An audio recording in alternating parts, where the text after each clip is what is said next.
அப்போது மகா சந்நிதானம் அவர்கள் கும்பாபிஷேகத்திற்கு வந்திருந்தார்கள், எழுந்தருளினார்கள். "எப்படி இருக்கான் பையன்?" அப்படின்ட்டு கேட்டார்கள்.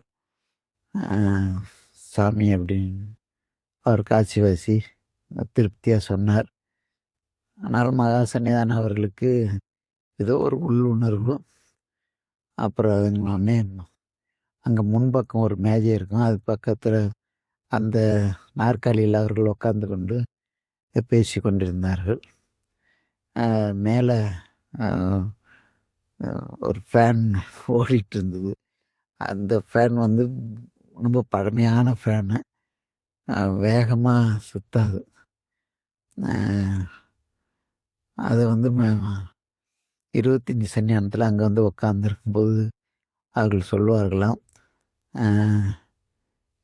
இந்த ஃபேன் கூட இங்கே வேகமாக சுத்தாதாடா அப்படின்னு கேட்பாங்களாம். ஆனால் காசி மடத்தில் ஒரு பெரிய பழக்கம், அதிகமாக பேசுவதை விட செயல்படுத்துவதை அவர்கள் விரும்புவார்கள்.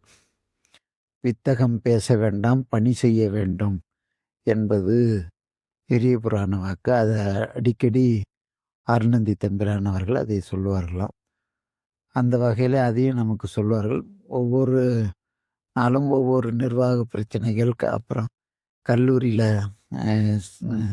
செயலராக இருந்தேன். அங்கே இருந்து கொண்டு தான் எம்ஏ முதுகலை அண்ணாமலை காமராஜர் பல்கலைக்கழகத்தில் கரஸில் அது செஞ்சோம், தொலைதூர கல்வியில். அதன் பிறகு எம்ஃபில் கல்லூரியிலேயே சேர்ந்து ராமன் என்பவர் பேராசிரியர், அவர் நமக்கு வழிகாட்டியாக நெறியாளராக இருந்தார். அதன் பிறகு எம்ஃபில் முடித்த பிறகு பிஹெச்டி செய்ய வேண்டும் என்று காசிவாசி விரும்பினார்.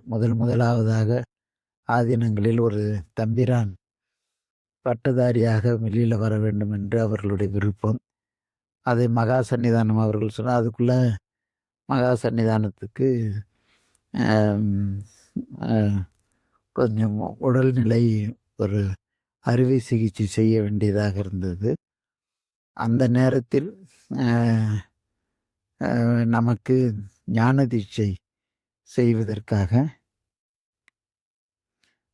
அதற்கு முன்பாகவே உடையவர் பூஜை, நான் சனிகிலிங்க பூஜையோடு தான் காசி மடத்திற்கு சென்றேன். அப்புறம் ஒரு கார்த்திகை சோமவாரத்தில், ஆவணி மாதம் கும்பாபிஷேகம் முடிஞ்சு கார்த்திகை சோமவாரத்தில் உடையவர் பூஜைக்காக 2வது சோமவாரத்திற்கு நான் இங்கே அழைத்து வந்து உடையவர் பூஜை கொடுத்தார்கள்.